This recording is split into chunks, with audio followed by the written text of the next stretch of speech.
तो स्वागत है दोस्तों एक बार फिर से आप सभी का। अलाउद्दीन खिलजी यानी कि जो ये खिलजी वंश हम पढ़ रहे हैं, जलालुद्दीन खिलजी जिसके फाउंडर थे और अलाउद्दीन खिलजी को हमने देखा। इसके बाद एक मुबारक शाह खिलजी भी यहाँ पे आएंगे।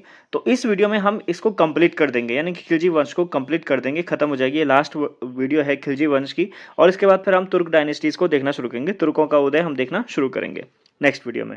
ठीक है, तो अब जब ये खिलजी वंश की आखिरी वीडियो है तो क्विक रिव्यू भी, मतलब क्विक रिवीजन भी आपके लिए मैं कर देता हूँ, शॉर्ट शॉर्ट में बता देता हूँ। देखो, खिलजी वंश जो था ना, 1290 से 1320 इसका समय रहता है। ठीक है, और इसका जो संस्थापक था उसका नाम था जलालुद्दीन खिलजी। ठीक है, 1290 से 96 उसका कार्यकाल होता है। ठीक है, इसका उसका जो राज्याभिषेक हुआ था वो बता देता हूँ। वो जगह थी कैलूगढ़ी, किलो खरी जिसको हमने बोलते हैं, और वहीं पे वो रहता था। एक साल तक वो दिल्ली नहीं आता। ठीक है, फिर उसके समय में कुछ इंपॉर्टेंट घटनाएं होती हैं, जैसे देवगिरी अभियान होता है। अलाउद्दीन खिलजी आता है 1296 से 1316, जिसको कि बचपन में जो है अली गुरशप्पा भी बोला जाता था। ठीक है, और सिकंदर सानी जो है इसने अपने सिक्कों में लिखवाया था, और अब सिकंदर सानी की उपाधि इसने जो है अचीव की थी, मतलब रखी थी, अपने अपने आप खुद ही धारण कर ली थी उसने। ठीक है ना। और इसके समय में मंगोलों का आक्रमण हुआ था। तो ये अलाउद्दीन खिलजी जो है पहला ऐसा दिल्ली सल्तनत का मतलब शासक था जिसके समय मंगोलों का सर्वाधिक आक्रमण होता है। टोटल 6 बार आक्रमण होता है। सबसे पहला वाला जो है 1297 में होता है, कादर खां ने जो है उसको मतलब आक्रमण किया था। ठीक है, और उस टाइम जो है अलाउद्दीन खिलजी का जो नेतृत्व किया था सेना का, उसका नाम था उलगू खां। ठीक है, या उलुग खां जिसको हम बोलते हैं। ठीक, और अंतिम वाला था उसका 1306 में हुआ था कुबक का। ठीक है, मलिक कफूर ने इसको पराजित किया था। चलो, ये तो मैंने आपको बता दिया अभी तक का, मतलब मेन इंपॉर्टेंट पॉइंट। बाकी यार वीडियोस को देख लेना खिलजी वंश की, अगर आप लोगों ने नहीं देखी है। ठीक है, तो चलिए फिर वीडियो को शुरू करते हैं। अब आज हम देखेंगे अलाउद्दीन खिलजी की बाजार की नियंत्रण नीतियां क्या थी, यानी कि जो मार्केट ये चलाता था, बाजार दर्शन कैसा था इसका, इस चीज को समझेंगे। देखो, अलाउद्दीन खिलजी ने क्या किया था ना, जो इसके बाजार में जो भी सामग्री थी, सामान बेचा जाता था, फसलों को खरीदा जाता था, उनको लेके इसके 2 बेसिक सिद्धांत थे। पहला ये कि उत्पादन लागत के आधार पर वस्तुओं का मूल्य निर्धारण हो, यानी कि कोई वस्तु अगर उगाई जाती है ना, मतलब कोई, मान लो कोई सब्जी उगाई उसने 10 रुपए की, तो उसके बेसिस पे उसका मूल्य निर्धारण होगा। 10 की है तो उसमें प्रॉफिट भी ऐड होगा, 10 तो वो 20 रुपए की बेचेगा, ताकि 10 रुपए जो लागत है वो साइड हो जाए और 10 रुपए का प्रॉफिट हो जाए। ठीक है ना, वो डिपेंड करता है उनका क्या प्राइसेस रहता था। ये तो मैंने एक नॉर्मल सी चीज बताई आपको। ठीक है, बाजार में आम जरूरत की वस्तुओं की कमी ना हो, आम डेली लाइफ में जो भी चीज चाहिए वो मार्केट में अवेलेबल होनी ही चाहिए। ठीक है, तो ये बेसिक सिद्धांत है अलाउद्दीन खिलजी के। ठीक है, आई होप ये 2 पॉइंट आपको समझ में आए हो। ठीक है, इसके बाद देखिए, इसके सल्तनत में 2 प्रकार के व्यापारियों का समूह रहता था, मतलब 2 टाइप के बेसिक से व्यापारी थे, मतलब उनकी भी 2 कैटेगरी थी व्यापारियों की। एक था नायक। ठीक है, ये अनाज का व्यापारी था, और अनाज के व्यापार पर इसका एक अधिकार होता था, सिर्फ अनाज को ही बेचना होता था इसने। ठीक है, तो अनाज पे जिसका अधिकार होता था उसको बोला जाता था नायक। और एक होता था मुल्तानी व्यापारी। अब ये जो मुल्तानी व्यापारी था, ये कपड़े से संबंधित व्यापारी होते थे। ठीक है ना, तो कपड़ों के साथ इनका अधिकार बना रहता था, और सुल्तान ने इन लोगों के एकाधिकार को राज्य के एकाधिकार में परिवर्तित कर दिया, जिससे इन दोनों वस्तुओं की बाजार में कमी न हो। अब सुनो, एक चीज है, ये एकाधिकार का मतलब क्या होता है कि सिर्फ इन्हीं लोगों का अधिकार होगा, या इस पर ये इन्हीं का अधिकार होगा, इसके अलावा और कोई व्यापारी इन पे अधिकार नहीं कर सकता, या इस सामान को नहीं बेच सकता, इसलिए इसको एक अधिकार बोला जाता है। ठीक है, जैसे कि आपको आई थिंक मॉडर्न हिस्ट्री में पता होगा, ब्रिटिश ईस्ट इंडिया कंपनी पे जो ब्रिटेन की गवर्नमेंट होती है, वो उस पर एकाधिकार लगा देती है चाय का, चीन के साथ, कि सिर्फ वो चाय का व्यापार कर सकती है ना। तो ये बताना कि वो कौन सा एक्ट था जिसके तहत जो है ब्रिटेन ने ईस्ट इंडिया कंपनी पे एकाधिकार लगा दिया था चाय बेचने का सिर्फ। ठीक है ना, और अभी हमने मॉडर्न हिस्ट्री वैसे पढ़ी नहीं है, बट अगर आप लोग तैयारी करें तो आपको ये पता होगा, है ना। हम धीरे धीरे मॉडर्न हिस्ट्री को भी कवर कर लेंगे।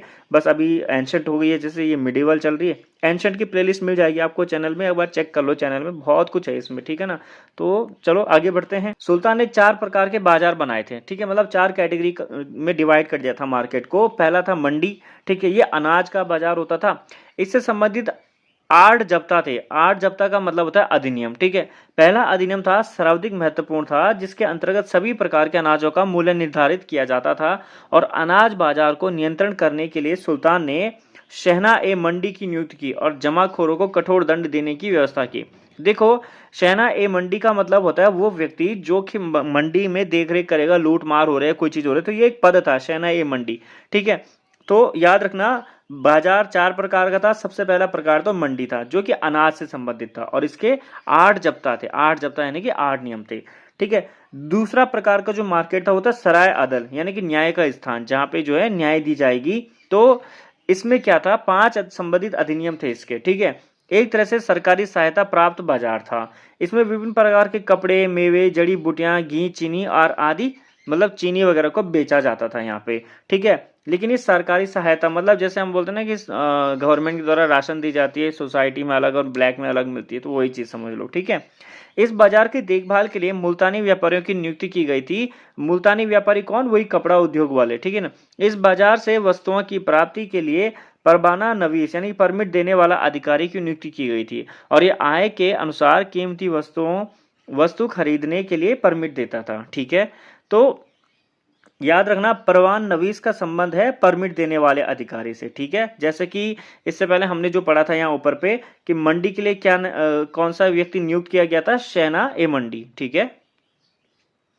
चलिए आगे देखिए, तीसरे प्रकार का जो मार्केट था इनका, उसका नाम था घोड़ों, दासों, मवेशियों के लिए बाजार। ठीक है। अब इससे संबंधित भी 4 सामान्य नियम थे इनके, लेकिन पहला नियम किस्म के अनुसार मूल्य निर्धारण था, और दूसरा नियम दलालों पर कठोर नियंत्रण करना था। तो पहला जो नियम था वो यही था कि जो भी चीज मार्केट में अवेलेबल हो रही बेचने के लिए, चाहे घोड़े हैं, दास है, मवेशी हैं, तो उनका जो मूल्य निर्धारण होगा उनकी किस्म पे निर्भर करेगा। मतलब अच्छी है, बेकार है, दास मतलब काम करने वाले हैं, बूढ़े हैं, जवान है, जो भी चीज है। ठीक है ना। और दूसरा नियम था दलालों पर कठोर नियंत्रण करना, कि जो इनके दलाल होंगे, अगर वो इलीगल तरीके से इनका खरीद बेच कर रहे हैं, तो उनपे जो है कठोर उन्होंने क्या है, नियंत्रण लगाने हैं। ठीक है। सामान्य बाजार, अब यहाँ पे आम जरूरत की वस्तुएं बिकती थी, जैसे सब्जी, मिट्टी के बर्तन। ठीक है। और इनका मूल्य भी उत्पादन मूल्य पर आधारित किया गया था। बाजार नियंत्रण नीति तत्कालिक रूप से अपने उद्देश्य में सफल तो रही थी इनकी। ठीक है। लेकिन सफलता का मुख्य कारण था उत्पादन लागत के आधार पर वस्तुओं का मूल्य निर्धारण एवं सुल्तान का कठोर अनुशासन। अनुशासन तो कठोर था ही इनका। ठीक है। और सुल्तान की मृत्यु के साथ सारे आर्थिक नियम समाप्त हो जाते हैं। ठीक है। तो ये जितने भी नियम कानून थे, एट द एंड जब ये मरता है अलाउद्दीन खिलजी, तो सारे के सारे ये जो नियम है इनके खत्म हो जाते हैं। देखो, मुबारक शाह खिलजी आते हैं 1316 से 20 में। ठीक है। अलाउद्दीन खिलजी की मृत्यु के बाद मुबारक शाह खिलजी शासन करते हैं। तो मलिक कफूर होता है ना, जो दक्षिण भारत के विजयों के लिए मोस्ट इंपॉर्टेंट फैक्टर मैंने बताया था, मलिक कफूर। तो वो क्या करते हैं, उसके 6 वर्षीय पुत्र शिहाबुद्दीन उमर को सुल्तान बना के और स्वयं उसका प्रतिशासक बन जाते हैं। ठीक है। तो अलाउद्दीन खिलजी की मृत्यु के 35 दिन बाद मलिक कफूर की भी हत्या हो जाती है, और इसके बाद अलाउद्दीन खिलजी का एक अन्य पुत्र होता है जो मुबारक खां, वो प्रतिशासक नियुक्त किया जाता है। ठीक है। मुबारक खां क्या करता है, शिहाबुद्दीन उमर को बंदी बना देता है और हत्या करा देता है, स्वयं शासक बन जाता है। ठीक है। सुल्तान बनने के बाद इसने 18,000 कैदियों को फिर मुक्त भी कर दिया। ठीक है। और इसके समय में समूची राज्य की अर्थव्यवस्था भी नष्ट हो गई थी और वस्तुओं के मूल्य फिर से बढ़ने लग गए थे। ठीक।